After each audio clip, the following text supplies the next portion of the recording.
Cargo airport పేరుతో ఉద్యానంను ఎందుకు విధ్వంసం చేయడానికి పూనుకుంటున్నారని కేంద్ర పౌర విమానయాన శాఖ మంత్రి కింజరాపు రామ్మోహన్ నాయుడిని సిపిఎం పార్టీ జిల్లా కార్యదర్శి డి గోవిందరావు ప్రశ్నించారు. కార్గో ఎయిర్పోర్ట్ ప్రతిపాదన రద్దు చేయాలని, బలవంతపు భూసేకరణ ఆపాలని, పోలీసు నిర్బంధాన్ని ఆపాలని కోరుతూ ఈ రోజు శ్రీకాకుళం కలెక్టరేట్ వద్ద వామపక్షాలు ప్రజా సంఘాల ఆధ్వర్యంలో నిరసన దీక్ష జయప్రదంగా జరుగుతుంది. ఈ రోజు కేంద్ర మంత్రి రామ్మోహన్ నాయుడు గారిని ఒక ప్రశ్నలు తెలుసుకుంటారు ప్రజలంతా. ఏంటనంటే, మీరు ఉద్యాన ప్రాంతాన్ని ఎందుకు విధ్వంసం చేయాలనుకుంటారో మౌనం వీడి ప్రజలకు సమాధానం చెప్పాలని కోరుకుంటారు. ఈవేళ శ్రీకాకుళం జిల్లాలో ఉద్యానం అంటే దేశంలోనే ఒక ప్రత్యేకమైన గుర్తింపు. జీడి, కొబ్బరి, పనస, మామిడి మొదలగు అనేక పంటలకి ఇవాళ ప్రసిద్ధిగాంచింది. ఈ రోజు ఒకవైపున ఆ విధంగా అయితే దాని మీద వచ్చిన ఆదాయంతోనే తరతరాలుగా వేలాది మంది వేల ఉపాధి పొందుతున్నారు. మరొక వైపున పర్యావరణ పరంగా శ్రీకాకుళం జిల్లాకి ప్రకృతి వైపరీత్యాల నుంచి ఈవేళ ఒక రక్షణ కవచంలాగా ఉంది.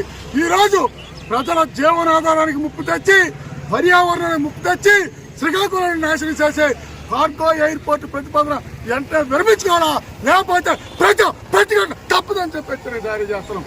అంతేకాదు, ఈరోజు ఒకవైపు విద్యుత్ కేంద్రం పెట్టాం, అక్కడేమో థర్మల్ పవర్ ప్లాంట్ పెట్టాం, ఇంతకుముందు థర్మల్ పవర్ ప్లాంట్ అన్నావు, ఈ రోజు ఎయిర్పోర్ట్ అని చెప్పి ఈవేళ ప్రజల భూముల్ని కార్పొరేట్ భూములుగా ఎందుకు నువ్వు మార్చదలుచుకోను రామ్మోహన్ నాయుడు, నువ్వు చెప్పు అని చెప్పి వాళ్ళు అడుగుతారు ప్రజలు.